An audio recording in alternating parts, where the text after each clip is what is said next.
Well, good morning, everybody. Hope everybody's having a great Tuesday morning. This is Billy Trout, Manager of Taxpayer Education for the Tennessee Department of Revenue. Along with me today, I have Miss Katie Julian, and she'll be walking you through our presentation here on special events and what you should be doing relative to that for Tennessee taxes. So we'll welcome her in just a moment. Along with me today, I have our Assistant Director of Taxpayer Services, Mr. Dan Vinson, online to give us some assistance, as well as the Supervisor of our Registration Unit, Miss Martha Potter. And all of us folks here are glad to be with you this morning. We do want you to note the information on the slide here. And if you're having any audio or video difficulties, please consult this. Certainly, I would think it would mostly be the audio difficulties that we seem to experience at different times with different types of equipment. And one very important thing that we want to point out here in the middle of this slide is that what you're seeing today is being recorded, and we will be posting this out on our website either later today or the first thing tomorrow, as well as copies of the actual slides that you'll see Katie go through in just a few moments, okay?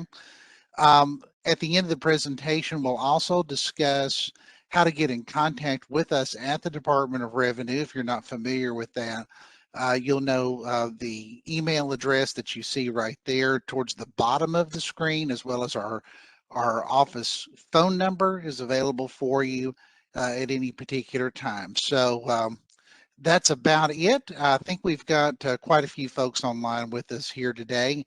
And again, this is a presentation that is probably doesn't involve as many taxpayers as some of our other presentations do, but it's a specialized area that needs some attention. So we thought we would give you this opportunity to interact with us today about that. So with that, Katie, good morning to you, and I'll turn it over to you and let you go through the presentation here, and then we'll have a discussion afterwards. And thank you very much. Great, thank you, Billy. Welcome everyone to our webinar this month on special events. As Billy said, this is a pretty niche topic. If you are a vendor or a promoter or a third-party accountant or CPA, we hope that you find this information helpful. Some things have changed over the past few years with regards to special events, and we hope to be able to take some of the guesswork out of this process of registering and filing for special events. So as I mentioned, there have been some changes over the past. A slide titled in this presentation is shared with 3 gray boxes below. The first box reads Overview, Laws, Rules, Important Definitions, Due Dates, Rates, Exemptions, etc. The second box reads Registering/Filing, Registration and Reporting Requirements and Filing Instructions for Vendors and Event Organizers. And the third, Resources, Where to go to find information on our website, contact information, chat, and Q&A. Few years in special events. If you've been involved in any special events for some time now, you may have noticed that Department of Revenue has a slightly different role. Back a few years ago, you may have noticed that we had on-site tax enforcement staff from Department of Revenue at special events to make sure that people were registering correctly and getting registered for the special event. We no longer have on-site tax enforcement or collections people at these events. The responsibility is placed onto the vendors and the promoters and the vendors to get registered for these events, and we're going to go over today how you will go about doing that. We'll talk about the laws and rules, some important definitions, due dates, rates, possible exemptions, etc. We're going to go over registration and reporting requirements and filing instructions for the vendors and promoters. And then, like Billy said, at the end of today's presentation, we're going to save some time to go over some specific questions that you all may have. Whether you're logging in from a PC or your mobile device, you'll notice there's an option to click on a chat. If you're on a PC, you'll see it in the bottom right-hand screen. Same with on a mobile device. Just click on that chat, and throughout the presentation, feel free to put your questions into that chat, and we will go through as many questions as we can when we get through with the presentation here. So, all right, the first. Katie shares a slide that reads, Definition, Special Event. An event held in Tennessee community, usually lasting for a short time, 30 days or less, featuring a theme such as arts and crafts, home show, or a holiday-themed event, where vendors are available in a concentrated geographical location. First thing we're going to go over is the definition of a special event. So to define that, it's an event held in a Tennessee community, usually lasting for a short time, which is 30 days or less, and features a theme such as arts and crafts, home show, holiday themed event, which is very apropos right now, this time of year, where vendors are available in a concentrated geographical location. A slide is titled Event Promoters and defines an event promoter as a person or business that hosts or oversees an event. The main content is presented as a bulleted list describing sales tax responsibilities for event promoters. These responsibilities include registering for sales tax accounts for each event, encouraging vendors to register and obtain permits, receiving a letter from the Tennessee Department of Revenue that can be provided to vendors, and filing/paying sales tax on taxable sales. On the right of the slide, a dark blue callout box contains an important note about special event registration, directing users to TINTAP and Special Event Promoter application on the TDOR website. At the bottom right, there is a faint decorative image of a handwriting on paper.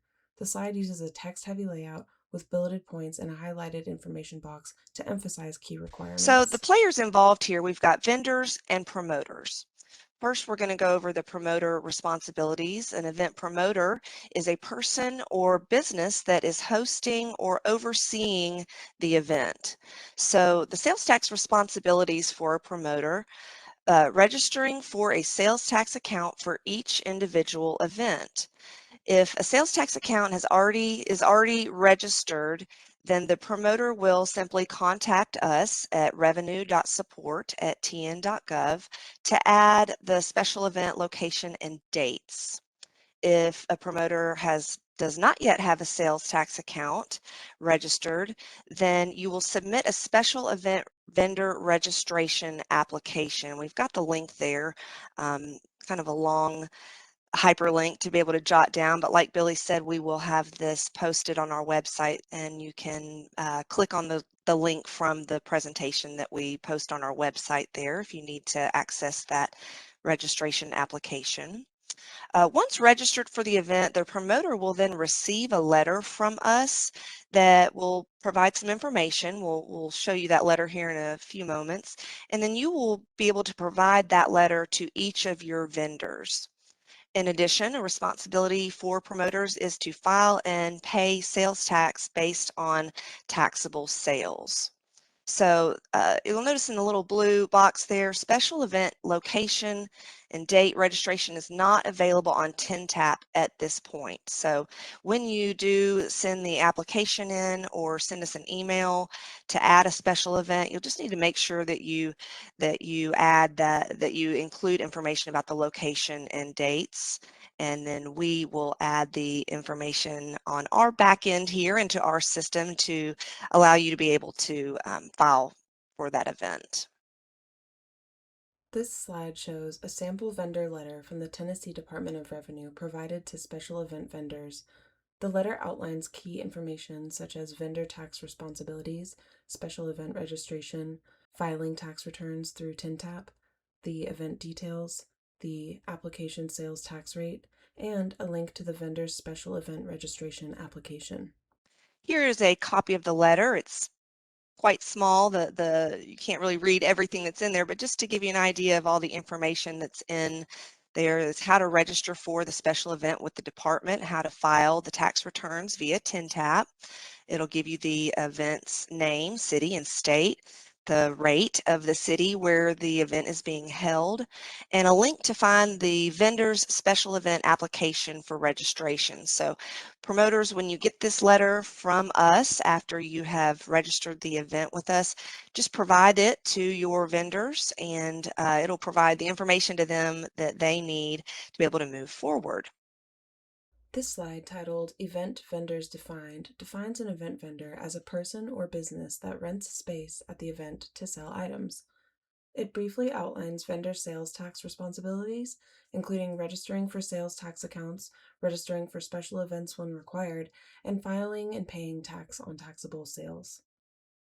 So with that, the event vendors. Event vendor is a person or business that rents space at an event to sell items, quite simply. The vendor sales tax responsibilities include registering for sales tax account for each individual event.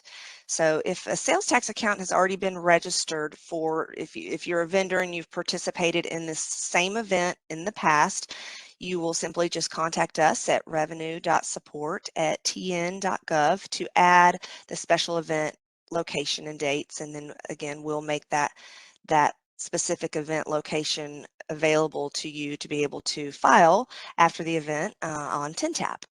If you have not yet registered for a sales tax event account, you'll submit the special event vendor registration application, and here's a link here to that. And then, of course, after the event, file and pay sales tax based on taxable sales. So with regards to filing, frequency and due dates, the promoter or vendor is registered as a casual filer for the special event only. And when we say casual filer, that means that they're just going to be required to file for this event particularly. The return is due on the 20th of the month following the end of the special event. And you will need to contact the Tennessee Department of Revenue to create that filing period, and that is accomplished by, I'm going to go back one slide here,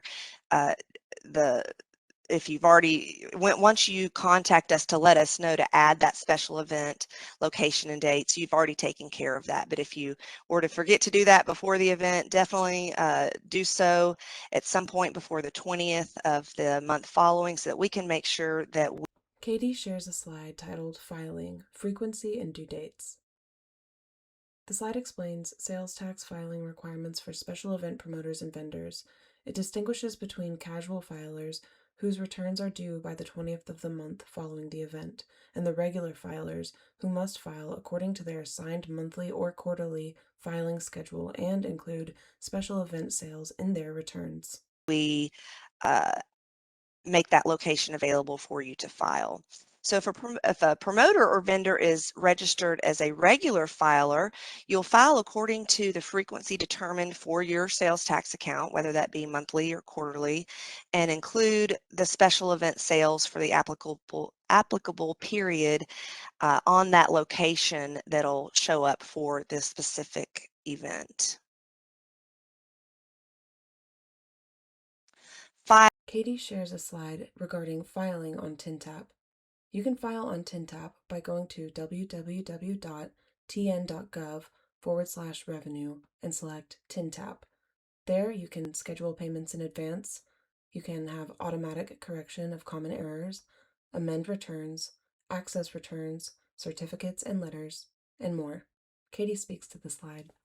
Filing. All right. So to file, all filing is required on TINTAP. As I mentioned earlier, you can't register for the special event on TINTAP. You have to reach out to us directly, but you will file for the event on TINTAP. Hopefully, if you have participated in any events or have a business where you already have a sales tax account, you're already familiar with TINTAP. It is our online filing portal. Just some neat things about TINTAP that are listed here. You can schedule payments in advance. You can the system automatically corrects errors and provides a avenue to do that. You can amend returns. You can access your returns, certificates and letters, and much more. So to file on TinTap, you will log in. First, if you don't already have a TinTap account, you'll need to create a TinTap logon and then add access to your accounts. I've got some images here. In order to get information about how to create a TinTap logon, how to add access to accounts, and other information about TinTap, if you're on our homepage, which is tn.gov/revenue, you'll click on that Revenue Help questions icon there, and then click on Tennessee Taxpayer Access Point, or TinTap.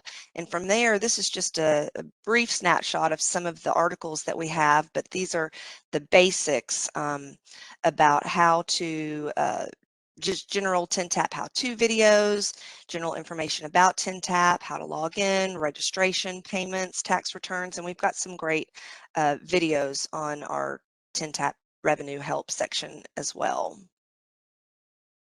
This slide, titled Return Overview, provides a screenshot of the TinTap filing interface. Arrows indicate and highlight links for options to file for the current period return or file/amend a return from a previous period.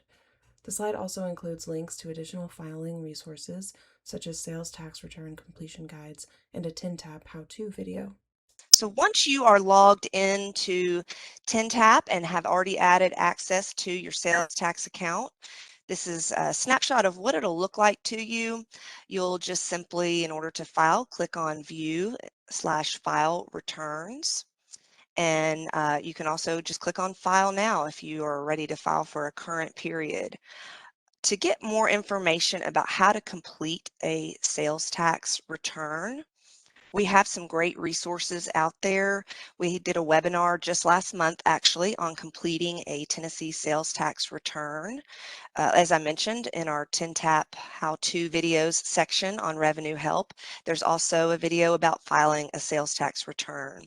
In order to access that webinar, and as well as the webinar that we're having today and any other webinars we've had in the past, and to register for future webinars, you'll simply go to our homepage, tn.gov/revenue, and click on Taxpayer Education. There are lots of great resources there for you, including this webinar from last month on completing a sales tax return. So this is pretty much wraps up the presentation portion of special events. We're going to jump into chat here, but just to give you some resources here, again, as Billy mentioned, if you've got specific account-related questions, please email those to us at revenue.support@tn.gov. And as always, feel free to call our support center at any point at 615-253-0600. And we have call center staff available Monday through Friday, 8 to 4:30 Central Time, except for on state holidays. We look forward to answering your questions all the time. I know that some of this tax stuff can be very confusing, and if you can't find the information on our website, please reach out to us. If we've got time here at the end of this webinar, I will show you some other great resources on our website that can answer some questions without you having to call us or email us. But again, we welcome your questions at any time. So with that, I'll leave this slide up as we go into a kind of question and answer portion here with Billy and with Martha, a subject matter expert from our registration unit, to answer your questions that you've sent in to us. Billy, have we got any questions at this point? Yeah, we had an interesting one from Judy. She asked us in chat about the state sales tax on food items. So clearly, if you're selling food items, which are generally unprepared food, things that you would buy at a grocery store normally, outside of things like candy and things of that nature too, if they meet the definition of food, then they do qualify for the reduced sales tax rate, and that's the state sales tax rate of 4%. But that local rate applies too. One of the things I was thinking about while you were talking, Katie, that was probably worth mentioning, and of course we'll let Martha jump in here as well as she determines. But you know, when you set up these special events locations, you know, you can go from show to show selling stuff and all that. Well, that local tax rate is going to be different wherever you go. Okay. So a lot of places have gone to the maximum 2.75% local sales tax rate. Okay. So it makes it pretty easy. But some places have a lower sales tax rate, 2.25 or 2.0, even down to 1.5. Believe it or not, there's still a few places out there for the very low rate. So what you need to do is you need to be very careful and make sure that you're collecting that local sales tax at the same rate as the place where you're reporting. And if you don't know what that rate is, you go out to our website on sales tax and you can look up all the local rates and it'll tell you what that rate is. Or just call us. Like Katie said, our phone number on screen here, pop us an email. We'll look it up for you. No problem at all. Glad to tell you how to do that. The one thing So, you don't want is you don't want to Billy, be, with that, if I could interrupt for just, I'm please do, sorry, please do. just going to interrupt. Once they've registered for the event and the location is available in TINTAP, the TINTAP system automatically applies that rate Correct. to the sales. So it's not something you have to have in your brain while you're filing the return. The system does that for you. But like Billy Right. said, the rates are available to you on our website if you're just curious to know what they are. Right. But here's the challenge, Katie. So what if you were at an event and you were used to collecting, I don't know, 2.25%. So that's what you always collected from your home location, right? But now you're at a place where the local rate is 2.75. But and you just collected just the 2.25% from your customers. Well, guess what? Now you're left holding the bag. Okay. And yes, you do have to pay at the Right. higher rate. So that's going to come out of your pocket. So you don't want that to happen. You want to pass that sales tax along to your customers as you traditionally would. So that's one thing to just kind of keep in mind. It's not a big deal sort of thing, but it's just something to kind of keep in mind, as far as that goes too. So I was going to ask Martha to unmute and tell you, first of all, good morning, Miss Martha. How are you doing? Good morning. I'm doing well. How about y'all? We're doing great. So, you're the supervisor over the area that handles this sort of thing. And I was kind of wondering if you could just kind of share the thing that you see the most often. What's like a common thing that you see more or less on a daily basis on this stuff? Um, Basically on the application, and I know we have a couple of those questions in the chat over here, and I hope to kind of touch on those as I'm explaining it. Sometimes the promoters are not registered with the department, and if they're not, then the vendors would just still need to complete the vendor form, the vendor application. They just will not be able to provide us the promoter's location ID or sales tax account number. So, we get that question a lot. Hey, I don't know what the promoter's location ID number is and whatnot, but we should still be able to have the location of the event date, the begin and the end date of that event, and also the name of the event. We need to know that because we basically set the vendor up either with a special event account, and then they file just casually, just when they do the events. That's why we say, hey, call us. And also they will provide us the promoter's location ID if that promoter has registered. That way we can link everything together. It does not mean the promoter is responsible to collect and remit the tax. The vendor still has to remit it. It just kind of helps us keep track of what vendors are at what event. Martha, let me interrupt you and ask you this question. Would you rather people contact us before the event or after the event? I'm going to answer one question here and say, don't wait till the 20th of the following month to contact us when you're getting ready to file, because then you're on fire and we have problems. Don't want to create yourself a problem. But what's your best advice? If you know that you're going to attend this event and you already know all of the information, go ahead and contact us. That way we can make sure that everything is set up properly with your account. We have everything, in line and order. We can go ahead and make that period available for you. So after that event, if you wanted to go ahead and file that return, you can do so.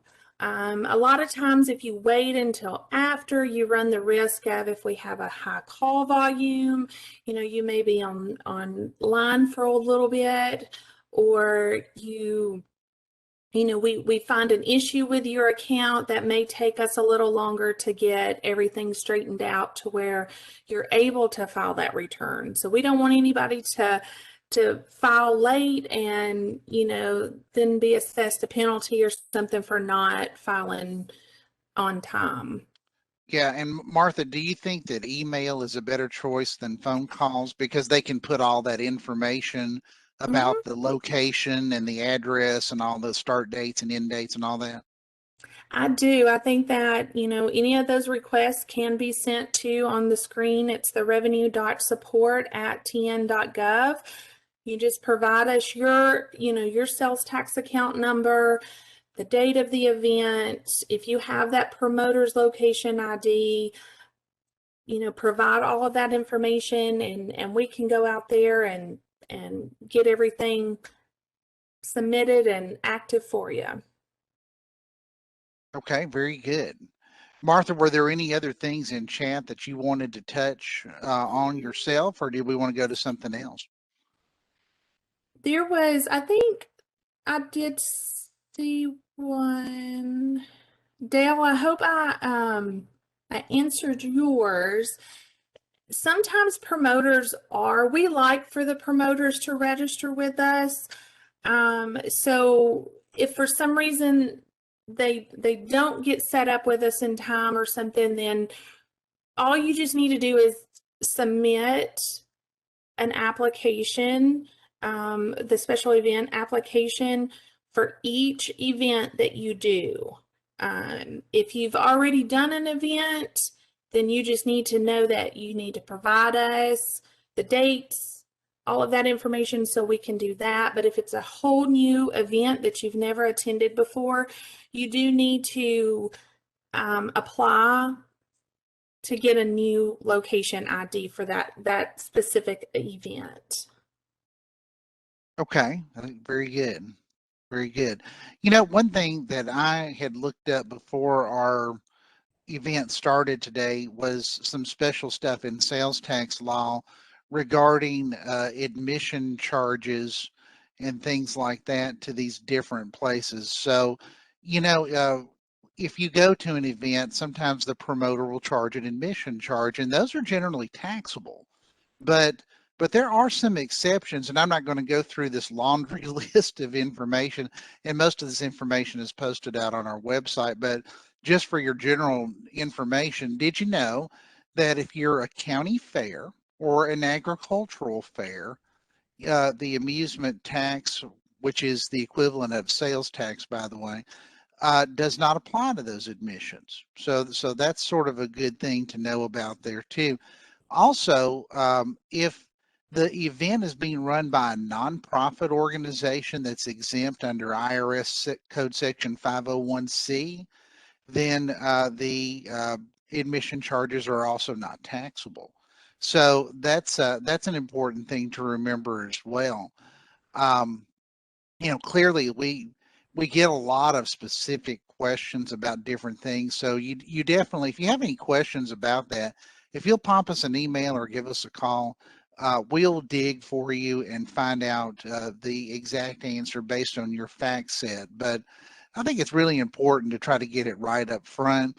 Of course, those of you that are online with us today or watching this recording recording later on are trying to understand the law and trying to comply, and we appreciate that very much. But thought I'd just kind of throw that out there for some general information there too.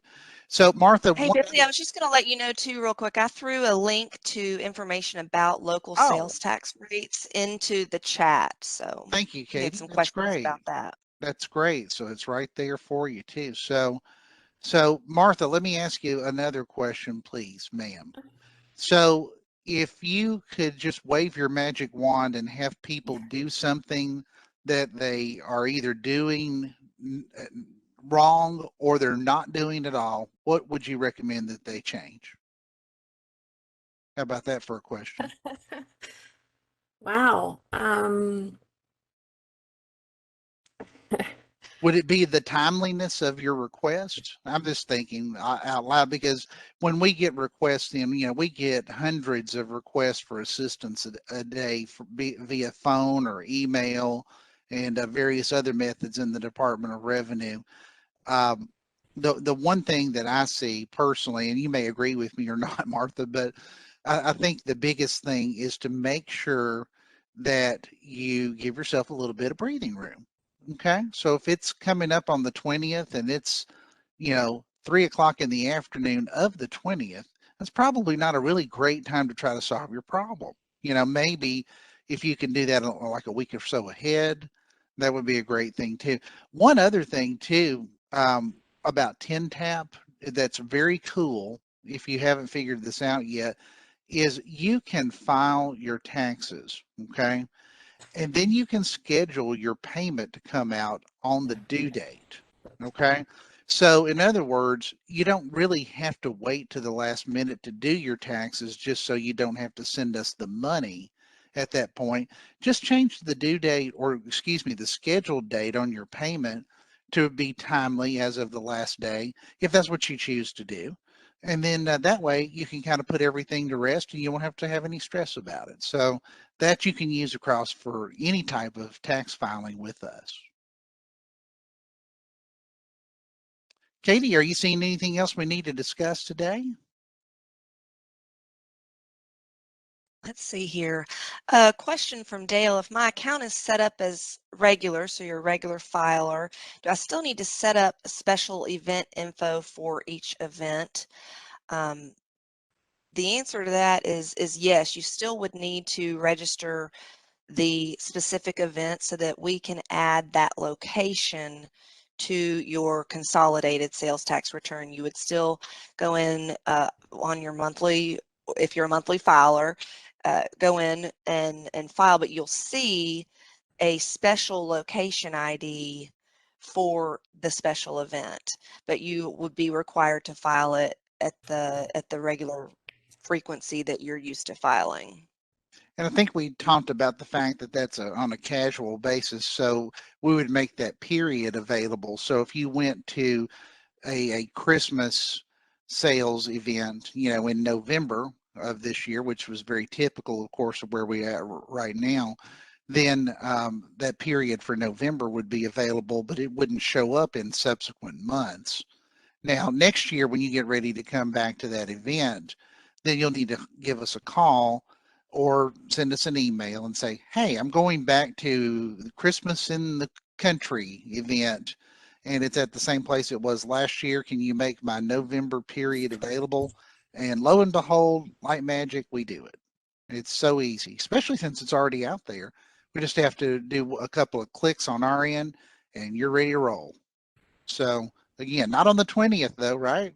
So, help us help you. How about that? All right. So, Great. Billy, we have another question. I'm an event organizer. Should I charge sales tax on the fee charged for renting booths to vendors? It's my understanding that unless you are registered as a 501c business, then sales for the fee to rent a booth at an event are subject to sales tax. Is that Mm-hmm. correct? Yes, it is correct. That is absolutely right. Absolutely. Yep.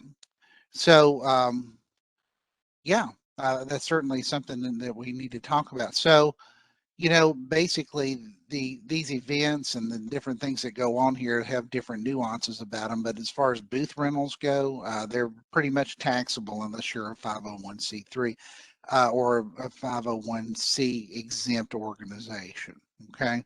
And of course, tax law in Tennessee allows different 501c3 organizations to have two tax events or periods per year, not to exceed 30 days in each event, where they can make sales of tangible personal property so that they do not have to be worried about collecting sales tax on those items of tangible personal property. So if you are a 501c3 and you have an annual event, let's say, I don't know, a fun run, this stuff happens all the time, or maybe a craft sale once a year, to support your organization, that's fine.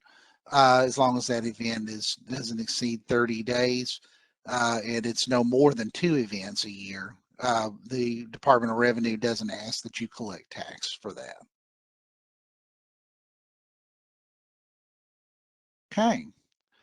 What else do we need to talk about? Anybody? Ladies, do you see anything else we need to address here? Some of these special issues that a couple of people have brought up here, we won't be talking about. I know someone had a question about single article tax. We would ask you to email that back into us as our discussion today is not about single articles. If we don't see any other issues, we'll go ahead and wrap up today's webinar. And I want to thank Katie and Martha and our Assistant Director, Mr. Dan Vinson, for being online with us today. And just want to thank you as participants also for joining us. Again, the materials will be posted to the website either later today or tomorrow. In the section where you registered for the webinar, you'll see this information there. We do ask if you have any follow-up questions that you send them into revenue.support@tn.gov or give us a phone call at the number that you see on your screen right now. Any final comments? So Billy, yes, sir. I put a link to our tax webinars page into the chat. And just to let y'all know, if you're familiar with these monthly webinars that we hold, they are always on the last Tuesday of the month. And next month in December, that actually falls during that week between Christmas and New Year's. And we've gotten some questions. Are we still going to have the webinar next month? The answer is yes, pending any crazy situations happening. We will always have the monthly webinar on the last Tuesday of the month.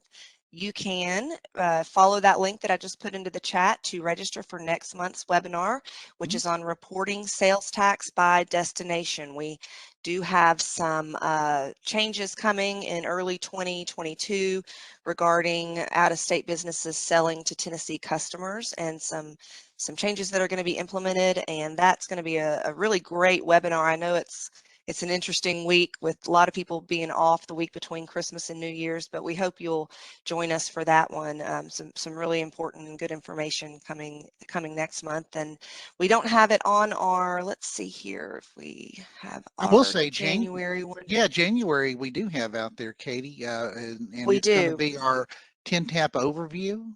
So if you need to learn a little bit more about what 10-tap can do for you and make your tax paying life better, just come and check us out at the end of um, January also, 2022. That sounds weird to say 2022, doesn't it? But anyway, it's coming I know up before you I have know to it. think about it for a moment. Right, right. Well, I want to thank Katie and Martha and everyone for your participation today. And again, we thank you so much. And just let us know how we can help you. Okay. Thanks, everybody. Thanks, everyone. Have a great day. Have a good one. Okay. Bye-bye.